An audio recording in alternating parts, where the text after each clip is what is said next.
So I think in the interest of time and the fact that we clearly have critical mass, we'll go ahead and get started. My name is Mitchell Warren. I direct AVAC and delighted to welcome you all to this webinar, although not one that we would have expected to have over a few months ago. We all, I think, no matter where you're calling in from, and I see already from the names on the participant list and the chat feature, people calling in from all over the world, and we clearly are all grappling with the same virus in different contexts, in different countries, in different ways. But want to thank you all for joining this call, which is really meant to help provide context, particularly for those of us who work in HIV, to really understand the current state of affairs, what it means for global health and what it means for HIV, and what it means for advocates working together with researchers, policymakers, and program implementers in trying to address so many issues coming at us all at the same time. We do have a very large number of people on the call, and we're delighted for that. It really, I think, shows the enormous need for accurate information, and we hope that this call at least goes some way to doing that. We are in a muted mode for those who are joining as participants to keep the line clear so that we can record it. But we do want questions. There are no slides that we'll be presenting other than this introductory slide as you see here. Our goal is to have a conversation with Carl Dieffenbach, the director of the Division of AIDS, who I'll introduce in just a minute. As well as we also have Lilian Mareko from ICW East Africa and Yvette Raphael from APA in South Africa, and I'll introduce them as well. But we're going to have a bit of a conversation with Carl. We got a lot of questions in advance that I will do my utmost to get to him in a systematic fashion. If you do have questions or comments in the midst of the call, the easiest way is in the chat feature of Zoom. If you're online, whether on phone or on computer, you can go into the chat feature, and I'm going to do my best to get those questions and keep them coming. You also can email to avac@avac.org if you aren't able to use the chat feature. This is obviously the first of what will need to be many conversations convened by many of us on this call to try to understand what we all need to be doing going forward. But we are really pleased to get so much interest and to get Carl's time today very early on in some of these conversations. So that is kind of the run of show for the next hour or so, and hopefully, and I know Carl's available for a little bit longer than that, so we can keep going as needed. Obviously, this is all evolving. We, I think, are all getting inundated with information through websites and WhatsApp groups and text messages, and it will evolve continually. And again, we will work with other colleagues and partners to try to keep as much going as we can. But we're really excited to have Carl join us. Carl, as I said, is the director of the Division of AIDS at the National Institute of Allergy and Infectious Diseases at the U.S. National Institutes of Health. And anyone who works in AIDS research will know of Carl and know of the research that the Division of AIDS at NIAID funds as the largest funder of HIV research. Some of you may have seen his boss, Dr. Tony Fauci, who's been rather omnipresent in making the rounds over the last many weeks. And delighted, Carl, that you were able to make some time for us today. Just so you know, we have, it looks like, many hundreds of advocates from almost 300 now, from all over the world. Clearly an eagerness to understand more. And again, I know we've talked a lot about this, but I thought it might just be helpful maybe to, as a starting point, you sit managing this huge portfolio of HIV research, looking at how to address, treat, cure, prevent a 4-decade-old epidemic in HIV. And it would maybe just helpful to get started, just to get a sense of what it's like sitting there in NIAID at the NIH with this new, now 3-month-old pandemic at play, and just maybe to start with that and get a sense of what it looks like from where you're sitting right now. Oh, thanks, Mitchell. And it is really a pleasure to be able to join colleagues from around the world in an opportunity to discuss the HIV global pandemic in the context of the COVID-19 pandemic. I think these are two very interesting events in our lifetimes. And as we think and reflect back over the past 40 years, we're all can remember outbreaks of other viruses that have come and had impact and have led to changes and other things. The most recent of which was Zika, that swept around the globe and caused tens of thousands of babies to be born with microcephaly. And Zika is one of these viruses that is still with us. And it happens that it just isn't at the same intensity as we dealt with back in those days. So in some ways, there is always something on the horizon for NIAID. We all are dealing with the diseases we know at any given moment in time, but we are constantly aware that there are other diseases to emerge or reemerge as time goes on. So as of right now, we are seeking to take the best that we have in HIV and be able to stretch a little bit to help address the emerging epidemic caused by SARS-CoV-2, but at the same time, remember why we are here, and that is to help end the HIV epidemic, both domestically and globally. So this has had impact on our clinical trial sites. It in many ways has to. When you have a medical crisis within your country, you have to prioritize. So we've had a number of studies go on pause, but at the same time, other studies are continuing in follow-up simply because we don't need to recruit participants. So, it'd be good to get to questions, but, for us, we have the business as usual, but it's not usual because of the impact of COVID-19, but then also helping to the extent that we can participate in with our other institute colleagues in addressing the outbreak of this coronavirus. Great. Thanks, Carl. I wonder, one thing, and we've heard it a lot because of Dr. Fauci, because of Debbie Birx, but I wonder perhaps if you might provide a little bit of perspective from where you sit in DAIDS of some of the underlying lessons of the HIV response generally, and particularly of the HIV research enterprise, that you think are most relevant for the COVID-19 response?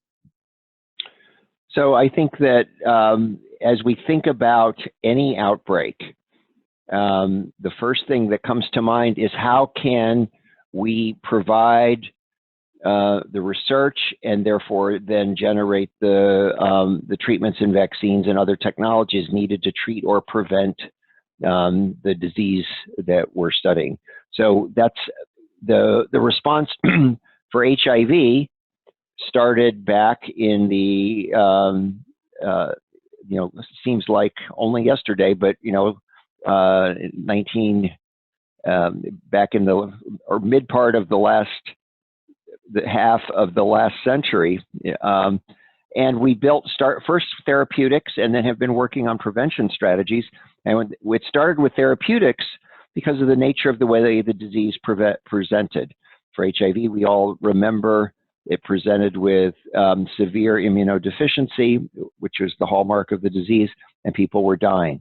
Therapeutics became the major target, and vaccines, while important and started early, have proven to be extremely difficult. Whereas if you could look at what we've got with coronavirus or any of these other outbreaks, including Zika, the vast majority, whether it's 96 or 99% of people who become coronavirus positive will convalesce and recover. We're dealing with anywhere from a 1 to 3.4% mortality rate, and then our target is on developing vaccines and other countermeasures for those individuals. On the HIV side, we had a mortality rate approaching 100%. Therapy had to be first. So it's just an interesting counterbalance about the differences between the diseases and how so much of what we do is driven by what's relevant for that given disease. The other part is about community engagement. And as we think about HIV, we were a community, and our community has evolved over time. For this disease, COVID-19, the world is our community. And how can we, as nations and as individuals, come together to do the public health things that are needed, to social distance, to stay home, to wash your hands when you touch a doorknob, to keep things disinfected. I think that the definition here of how we form a community is the other key piece, and how we can work together to end and curtail this epidemic. Great. You know, Carl, you mentioned obviously in HIV as here the early focus on treatment. A lot of we had a lot of questions coming in from participants, you know, in advance of the call, and a lot of questions about antiretrovirals that are currently used for HIV treatment. And so I wonder if you could help just put in context a number of things. You know, what is first and foremost, what's the most important message for people who are living with HIV right now in terms of their own risk for coronavirus, for COVID-19? And then the issue of current antiretrovirals used in HIV treatment, some of which are being discussed as treatment for COVID-19. And if you could just really help people understand what the implications are for the individual, but also for the therapeutic options. So let's start with our population of people living with HIV. The most important, so this is about planning, and it's whether you're stockpiling a little bit of food so you have plenty to eat. You need to make sure you have access and at least a 30-day supply of your medicines. You need to be in touch with your doctor and your pharmacy so that you can stay on treatment.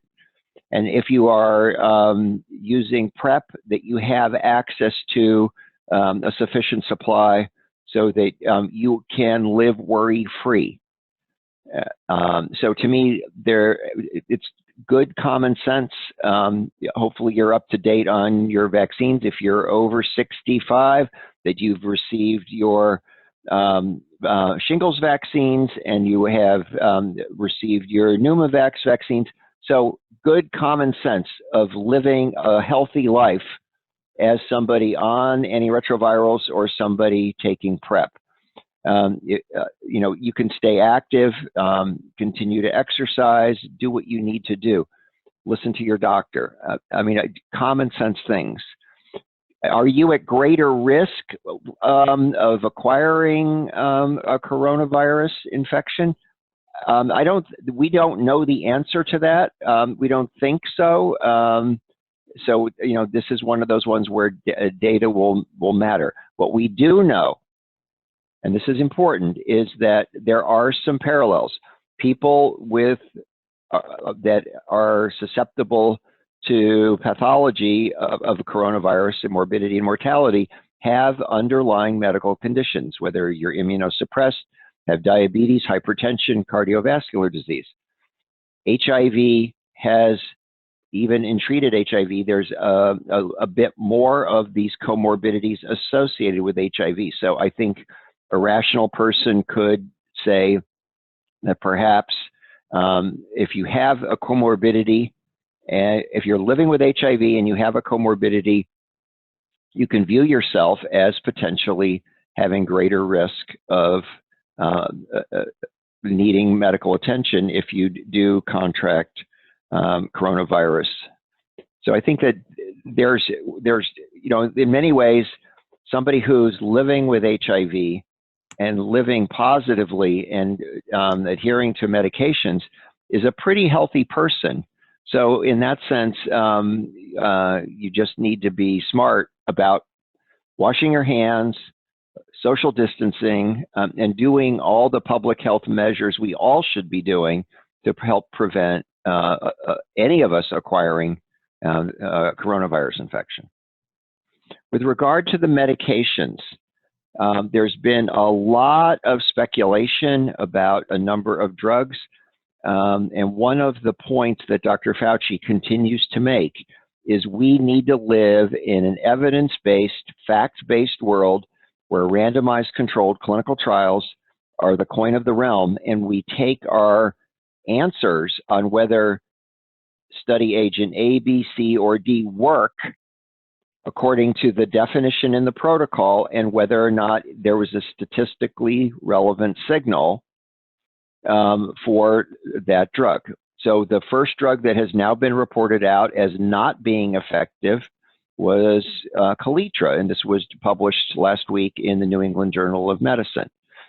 Moving on to other medications, there's a lot of discussion about regimens using a specific anti-malarial, as well as derivatives of that said medication that are relevant to people living with rheumatoid arthritis.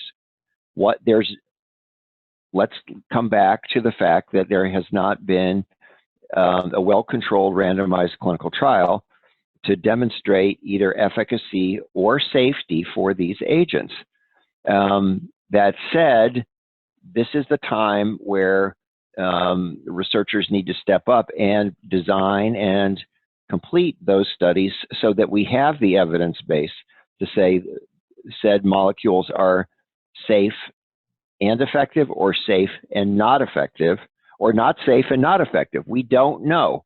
And I think we just have to continue to be willing to accept that we don't have the answers to all the questions people want. And that's our reality.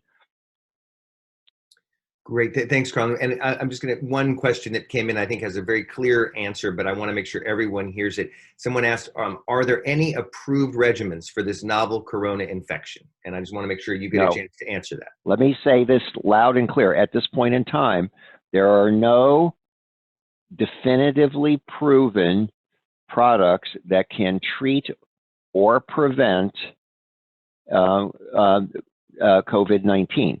Other than the public health measures of social distancing, washing your hands, and avoiding people who are sick, and keeping your environment as clean as you can. Wipe your door handles. Follow good public health practices. Great, thanks for that, Carl. And I wonder, just on this issue, I know a lot of questions about the products you mentioned that are going into a clinical trial.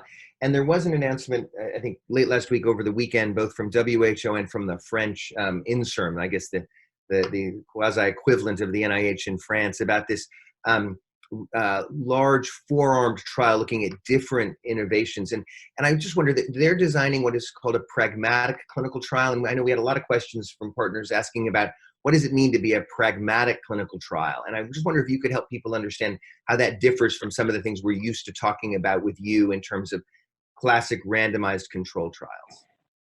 So this is not my area, and I'm not involved or read up on those studies. And given that my job is to talk about HIV and its interaction with coronavirus, I'm not up to speed. A pragmatic clinical trial has a very specific definition that is available, and I have not delved into what they are doing. Great, no problem. That's I think important to know. This is obviously fast moving, and really appreciate that piece. But maybe related to the research portfolio, you said at the outset the question about that some trials may be paused, and I wonder, a couple of questions came in to describe what the implications are for current clinical trials, particularly given that NIAID is the funder of the predominant share of treatment, prevention, and vaccine trials. What is the current thinking around those clinical trials in terms of recruitment, people coming back for follow-up visits, both in the United States and all over the world? Well, I think that we have to put ourselves in the context of local environment.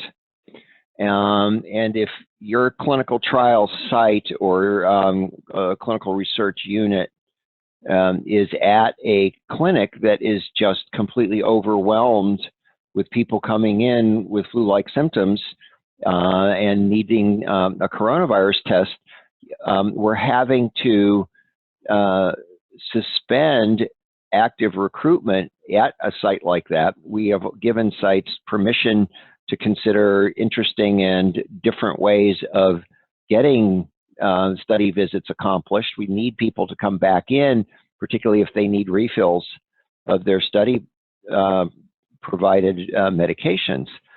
At the same time, globally, we have a number of studies that have completed enrollment, and we are in the process of follow-up. And even if a site is close to a recruitment, ongoing recruitment, those sites really have made it clear that they want and need to be able to complete the necessary follow-up visits so that we have a sense of what's going on in these bigger studies. So I think that, given the importance of first doing no harm, it does make sense to pause actively recruiting studies, and that's what we have pretty much done on a site-by-site basis. We've let, and we'll see.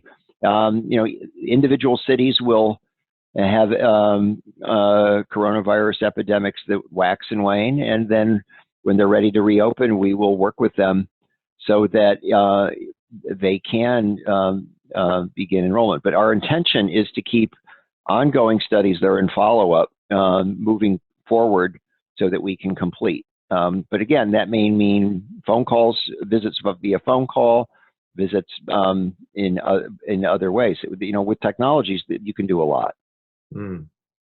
So do you, when you look out over the next, obviously it'll constantly evolve over the months, but do you see this setting back the research enterprise from an HIV perspective? Or is it too soon to know if we're going to, if this means longer delays from answering some of these critical questions in HIV? Or do you think that there are enough other approaches in terms of some of the technology you're describing that will allow the research enterprise to continue with somewhat less delay? So let's look and see what are the outstanding, meaning the questions that we're seeking to answer over the next year. Do broad neutralizing monoclonal antibodies infused once every 8 weeks have an impact on acquisition or the virus itself? That's the AMP trials. Those are moving to completion, and I don't think there'll be a delay with that. We have HPTN 083 and 084 in the field looking at injectable cabotegravir versus Truvada PrEP in a double-blind, double-dummy design for men and women, which is global in the Americas and in Southern Africa. Those studies should be able to continue according to, because by and large, we are either close to moving into follow-up. Also, the visits are pretty well spaced out. So I think that we will continue those. We have the HIV vaccine study 705, which is also moving into follow-up. Other studies are just getting started and are under discussion, and we'll see where they go. So for the big questions, that's where we're at. Other studies like Phoenix and will be on a limited pause, but again, there are sites around the world that are participating. So I think in general, we're going to have hiccups. There are going to be bumps in the road for protocols, but often, if this persists another year, we'll have to have the conversation. If it persists 3 to 6 months, it's a different outcome. So let's see where we are. Let's do what we can to be like China and South Korea and aggressively assist our public health officials by washing our hands, social distancing, and participating in good public health behaviors. And together we can come out the other side. Great. Thanks, Carl. I just want to, the tech piece can certainly address some of the follow-up, but there was a question in terms of, in the context of physical distancing, in terms of if people need to come back for blood draws or other actually laboratory-based things in a clinical trial, that's kind of at a site level decision with flexibility? Yes, exactly. Okay. And something that obviously, I think this seems like a real time, both for the networks and for you all to kind of be able to see how this plays out, because it seems like there's some huge lessons that will evolve from all of that. It has to be. And I think the other point that I know the people who work in the sites feel acutely is that we're undergoing the network renewal as we speak. And so what we have is a responsibility to complete that process and move through the transition period when we get to November, December of this year so that we stay functional. I mean, so we're balancing two things right now and need to be able to make sure that we accomplish both. And as a division, we've made these priorities our top.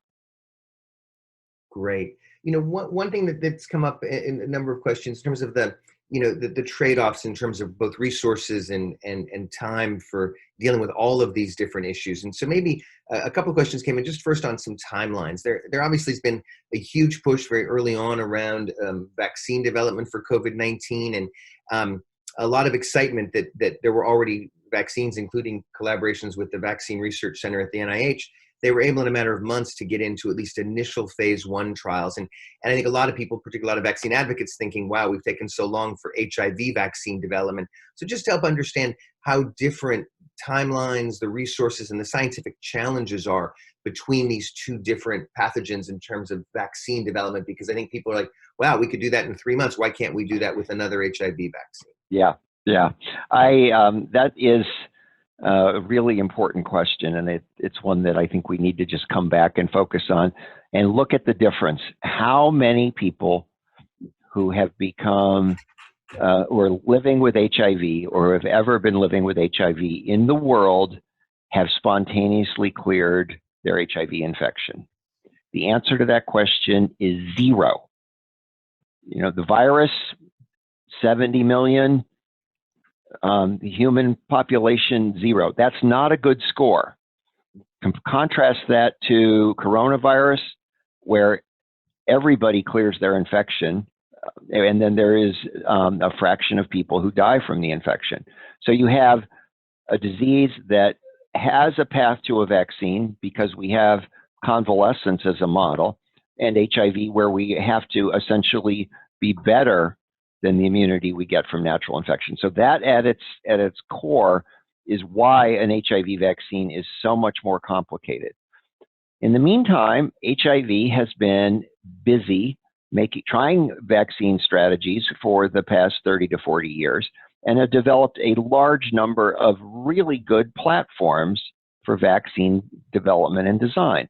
And every single one of those is currently being exploited in the coronavirus space. So the Moderna vaccine that is being tested, an RNA-based vaccine, one of the reasons the company got into the field was to see if they could successfully deliver HIV antigens. So again, we're taking the best things that we've used in the HIV space and are continuing to exploit and move forward and applying them to this new disease in ways that will help the world. So I think that we in HIV should be proud of what we've done and what we have attempted, knowing full well that our virus is one tough son of a gun, and we continue to be humbled by what we need to do, and are hopeful for our colleagues working on SARS-CoV-2 that they can develop a safe, effective, and durable preventive vaccine for that virus. Great. So a question had come in, and I think you just answered it at the beginning of that, but wanted to make sure. Someone asked, with all the various caveats of knowing that there's a lot we still don't know, that once someone has recovered from COVID-19, that what you're saying is that they, as far as we know, are immune from future subsequent exposures, correct? We don't have definitive data on that yet. Again, this epidemic has been going since the last week in December of 2019, so it is not quite 4 months old. So we don't know, but there has been a report in a non-human primate study that immunity exists. For immunity prevents second rounds of infection. All of this needs to be sorted out. This is an example of a question that we really do not necessarily know the answer to, but we know that the antibodies that get induced can be neutralizing, and we are hopeful that we can test a vaccine in phase 2 and beyond very, very soon. Great. That's super helpful. On the issue, you talked about the various platforms that had been developed, many of them for HIV vaccines, that are now being explored for COVID-19 vaccines. Just, do you have there are a couple of questions that came in about funding and just resources generally. Is there any fear that leading researchers and clinicians dealing with COVID-19, who we rely on in the HIV field for both care but also for advancing research, does this become a distraction, and both for them and also for funders? I mean, do you see this as a threat for really keeping an HIV response? Well, I don't. I have not been concerned about that because from where I sit, we have a U.S. government structure that is well designed to support the research agenda for HIV treatment, prevention, and cure. We have PEPFAR moving forward, helping with global activities, and we also have Ending the HIV Epidemic in the United States, which has maintained its goal of 75% reduction in new infections in 5 years, and to get to 95% in 10. Those remain intact and moving forward, albeit they are not moving quite as fast as they did, say, back in January. That's not surprising given all that's going on. But I think that there are enough of us that have our eyes on the prize that we will continue to push forward and make sure that we don't lose a tremendous amount of momentum in the HIV space. That's great. And Carl, an interesting comment came in from someone in the chat that I think is important. There's many different ways to view that. One is, does this become a distraction from HIV? Someone wrote in and said, with the enormity of the COVID-19 pandemic, we really should be saying what do we know from HIV that really can be mobilized in the COVID response? And I think we're seeing that already. With some of that's a really important point, and I think that is the way many of us view this. Is there are things that we can do to step up and just stretch a little bit to have an impact, and then to help get us to a point where we have proven medicines, proven vaccines, so that should this be, it goes to a reasonable place and can get us back to where we need to go on HIV. No, that's great. I wonder, I do want to, there are a number of points you made, Carl, which I think, I know we've heard from a lot of our partners, particularly in resource limited settings, that the idea of physical distancing, the idea of even washing hands in clean water is a huge challenge. And we do have a couple of colleagues on, both Lillian Mareko from the International Community of Women Living with HIV in East Africa, based in Uganda, and Yvette Raphael from Advocates for Preventing HIV and AIDS in South Africa, APA, two great partners of ours and advocates. And I wonder, Yvette or Lillian, if you're on, if you want to say a word or two from what it looks like sitting in Uganda and South Africa from your perspectives, and how that plays out for you.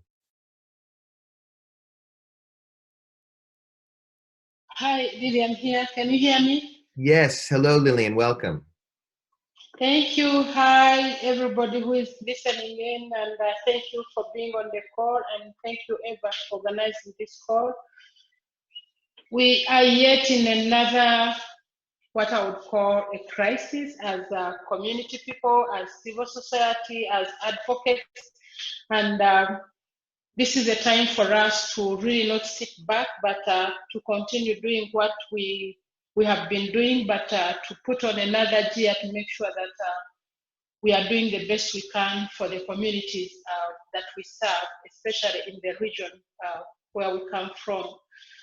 If some of you have been, if you've seen our call to African leaders, and if you haven't, we'd be glad to share with you, but seated where I'm seated, for example, in East Africa, in Uganda, I think, and everywhere in Africa, one of the key things that we are not seeing coming out is that we are not seeing our leaders come out strongly together to give us what we really want to hear in terms of hope, but also in terms of moving forward. And therefore, we strongly feel that probably this is a space for us as advocates to push further and stronger and harder to make sure that the leaders are really coming out together with a harmonized voice, message that speaks to not only people like me and you, but to people who are down there. Because what we are seeing is a communication that, in my opinion, does not speak to the grassroots people in terms of what we are telling them, in terms of what we are asking them to do. We are seeing much more of the do's and don'ts, but we are not seeing our governments committing resources, committing to invest, especially for women and girls, the vulnerable groups, to be able to do what we are telling them. For example, we are telling them, make sure that you're healthy, make sure that you work around your sanitation, make sure that you do all these things, but we are not seeing our government saying we are putting resources to make sure that you have the water that you need, that you need the sanitizers that you need, but also that you need the soap, which is, in our opinion, a basic requirement, but which is a luxury to most of the groups that we are talking about. So, for example, in my country yesterday, the last pronouncement from my president was, make sure you don't use public transport. Use it if you must. But what does that mean for majority of Ugandans who use public means as a means of transport? That puts a hold on the lives of so many Ugandans and so many Africans who are fearing to use public transport, but who don't have any other means of transport. We are telling women and girls, we are telling men and women, we are telling the elderly to do things, but we are not giving them resources. So I think for us as the advocates, what we need to do is to push our governments, that we cannot just sit back and make it look as easy as it seems, but we need to push the governments to make sure that, one, we need to know what kind of resources are being put there to make sure that people are adhering to the standard operating procedures that we are being told to follow. Secondly, we need to hear institutions like the Global Fund, like PEPFAR, institutions that are already there in place. We need to hear them speak and give strategic direction and guidance and support in terms of how we can use the already existing structures to deal with COVID-19, that we use already what we know, what has worked, so that we borrow from what we have put in place in terms of structures to deal with HIV. And of course, we need to make sure that we push the governments and institutions and the international community to make sure that there's some kind of prioritization for the poor. What I'm seeing, the hearing and seeing our governments do is a generalization, a feeling that everybody is the same, which is not the case. So there has to be priority for people who cannot do what we think they should be doing. But of course, there are other issues that are coming with what we are seeing. We are seeing another wave of stigma and discrimination. We are seeing another wave of human rights violations, and therefore we need to come up together and see how do we make sure that we don't get a repeat of what we are coming or what we are undergoing under HIV in terms of human rights violation and in terms of stigma and discrimination. Of course, we support the fact that we need to make sure that people are isolated, people are quarantined, but how does this happen that does not violate people's rights, but also that people are not feeling really stigmatized? Because just this morning at our offices, we were dealing with a case of somebody who traveled back from Dubai, and the community does not understand, and we were approached, so we had to deal with this. But how do we make sure that the communities are ready and that the communities are working within the human rights framework to deal with all this? And therefore, finally, I want to say that for me, again, this speaks to how we are going to work in partnership with the different groups that we've worked with on all these issues, but also how we are going to work in partnerships as communities in the global north and global south to make sure that we put our energies together and that we can be part of this fight, because it is a real fight, especially in our region where we know that the health systems are not strong, where we know that we are struggling, and where I'm not so sure that we are very ready, apart from the strength that we put on prevention. But my worry is that if anything happens beyond what we are seeing now, I'm not so sure we are ready. And therefore, we need to work with you. We need to work together to make sure that we can contribute where we can, but also that we put a force on our leaders to make sure that they are doing much more than they are doing. Thank you. Great. Lillian, thank you so much. Really important. And actually, as you were speaking, a number of comments of both what is and isn't happening in Africa, and a lot of questions about surveillance and testing. And thank you, Yvette, who I see you posted the call to action from ICW and APA. So thank you for that. Yvette, anything you want to add real quickly, and then we'll go back to some questions?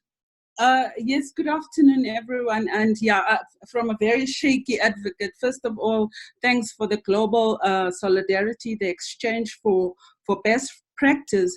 But just a few things that I'd like to note that, first of all, community, as we know it as advocates, is changing, and we have to find ways to interact and also to organize. So the open letter to the leaders, I'm almost tempted to say we should not address the letter to African leaders only, but to all leaders, to ensure that we actually stay away and safeguard our communities from getting unscientific statements and messages from leaders. We know the last week was very difficult. Does chloroquine work?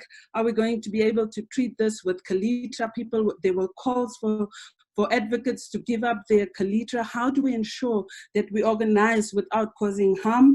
There's a lot of things in South Africa that's going on. Our communities are used to mobilizing. South Africans are used to mobilizing, but also the globe is used to mobilizing. And how can we learn those advocacy lessons to make sure that some of the things do not fall through the cracks?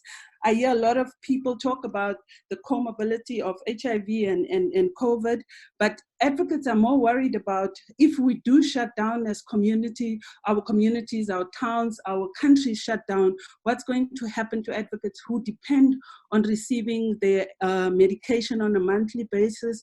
Is that going to fall through the cracks? How do we ensure that whoever's making a plan for a country, for a globe, has that in mind when we talk about sexual and reproductive health rights? PrEP, are we going to make sure people go into this isolation or distancing with everything that they need? How are we also setting up help for each other? So South Africa, we are nervous. We are sitting this afternoon on 402. How do we talk about what is happening to our families and in our communities? Africa is not behind. I see some of the comments talking about Africa is not is behind. Actually, we are exactly where where a lot of these of the countries that are going through distress are 20 days. I count around 20 days. So what can we do to ensure we shine some of the light on the issues to make sure our country, South Africa and Africa, is not where some of the countries are, and how can we then help each other? But I think very nervous, Mitchell, and a lot of anxiety, but advocates are organizing, and instead of us being afraid, we should organize and also mobilize. Thank you, everyone. Great, Yvette, thank you. So some really great points throughout, both Yvette and Lillian, and maybe come back to Carl, to you, alongside PEPFAR, your research networks really have created global platforms. And I'm just wondering, as you hear Lillian and Yvette, is there more that we should be thinking about how to be creative in terms of how to, both on the research enterprise and just the AIDS response generally, what more we might be able to do to get out some of the accurate evidence-based information that Lillian and Yvette were just talking about? Is there more that we need to just think differently and more intentionally about how to really leverage all of this? So I think that I would also put that same question to AVAC, because this is something that we have to do together. And yes, we can definitely take advantage of the network structures and function to get important, relevant information out about medicines and what we know work in face of this epidemic. I think that's something that is a responsibility. But I think that given the global sense of communication, I think AVAC also can play a role in this too. Because really what we're talking about is just providing good information. And we know what the information is as of today. The things that we can all do are participate in public health matters. Wash our hands, social distance. At this point in time, there are no proven treatments for either prevention or no, I'm talking biomedical interventions for treatment or prevention. Vaccines are currently in the works. So, this is a very tough message to a group that is used to being able to have life-saving medicines. We're not there. We're 4 months into this epidemic. This will take a little bit of time. Good feelings are not sufficient. Everything we do and how we talk about this, we need to unite us and not divide us. We need to call the virus by its name.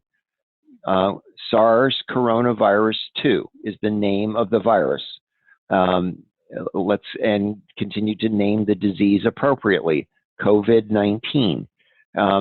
What we can do to destigmatize and standardize our language is essential.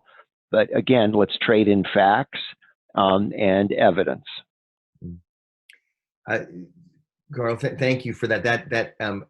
I think for any of us on this line, 340 or so strong, that is a classic HIV message that I think is really important, how we together, and not one organization, but how we get the accurate information out. I know there are a lot, just so people know on the line, there are a lot of questions that are specific to information about COVID-19. There are a lot of great materials that exist, and we're not going through all of them here in the interest of time, but rest assured, we will be sending out, and we've started just compiling all of the tools that already are out there from other organizations, because a lot of this information is available. It needs to be done in a more comprehensive place that I think can help put that out there. There were questions throughout also, and maybe I'll just say about PEPFAR, and there's obviously no one officially from PEPFAR on this call.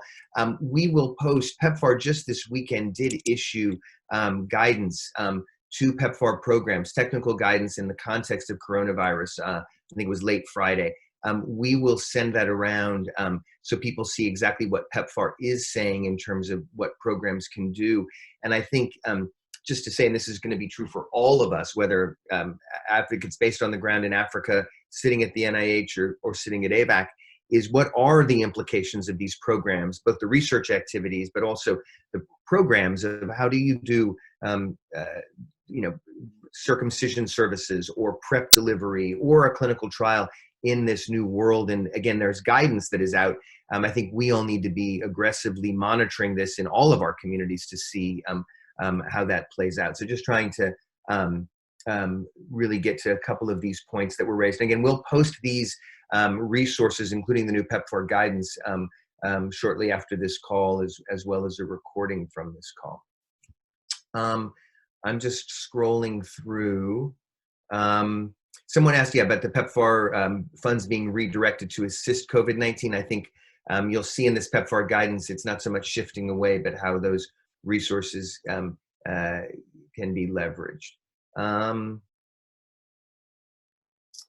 Actually, Carl, a question, just a comment just came in about at the site level. It sounds like it is going to be site specific. Is there work that, is there a plan for how community advisory boards and advocates in those communities, both around the world, can, is there, well, put it this way, is there a guidance document from the NIH about clinical trial operations, or is that something people should just engage with their local sites to understand what their plans are?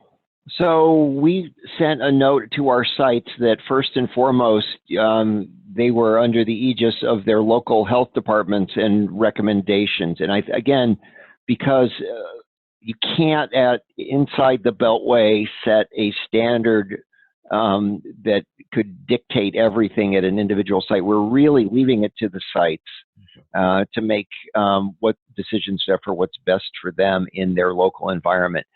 That said, how a site can use the tools and technologies to support community engagement, to engage their CABs, I think again, is best left at the site level.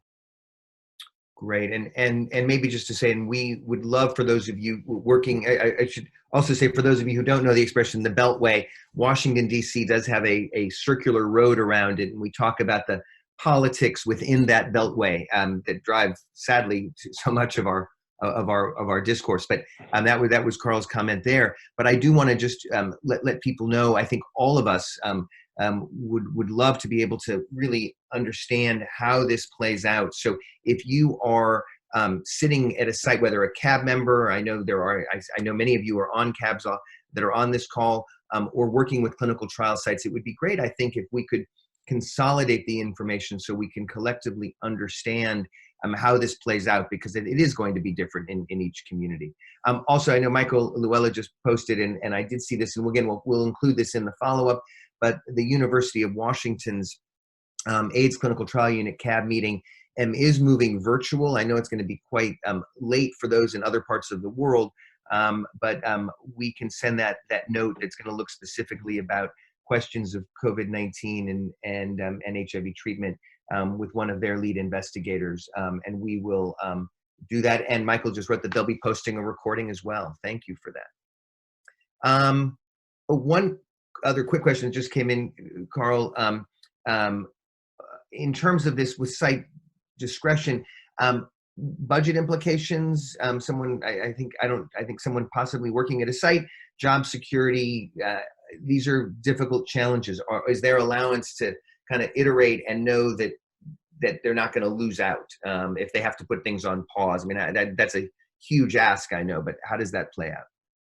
So I think that is a discussion that we will have between the networks and the sites and the site staff, that I think is appropriate in that venue. And I don't think a phone call like this is the appropriate place to have that conversation. Suffice it to say that we have a heart. Let's just leave it at that. That's great. And I didn't want to. I want to be reassuring without having to get in a point of where we are going through what needs to be done at a different, much more granular level than I could ever get to on this call. Yeah, no, totally understand. And actually, Jim Pickett suggested, I think it's a great one, to organize some follow-on calls with different trials, different protocol teams or sites to really understand how this plays out. And similarly with PEPFAR programs, you know, I think we're all learning in very real time that I mean, there obviously are some absolute rights and wrongs, but there's also a lot that is evolving in very real time, and we need to acknowledge that and and be conscious of it and as intentional as we can be and monitor and iterate and adjust as we go. I realize we're just toward the top of the hour. I do want to just maybe see Yvette or Lillian and then Carl, any last words or thoughts of where we are, where we're going, and what we should keep in mind. Maybe I'll start with you, Yvette.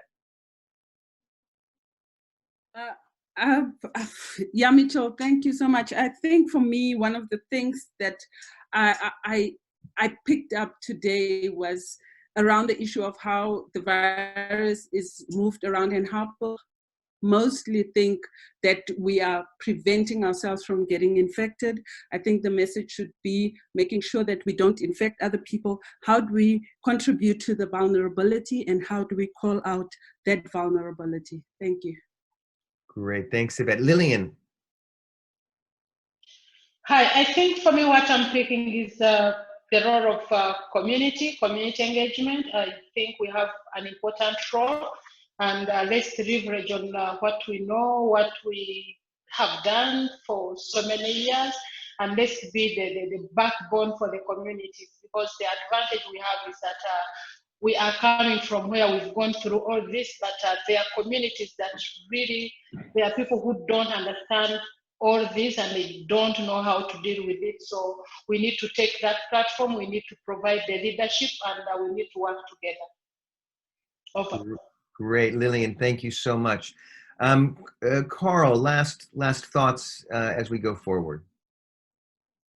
So my last thought on this is that all of us have a responsibility to not just hold our leaders accountable, but to engage in the proper and appropriate behaviors that will help all of us to help stem this epidemic.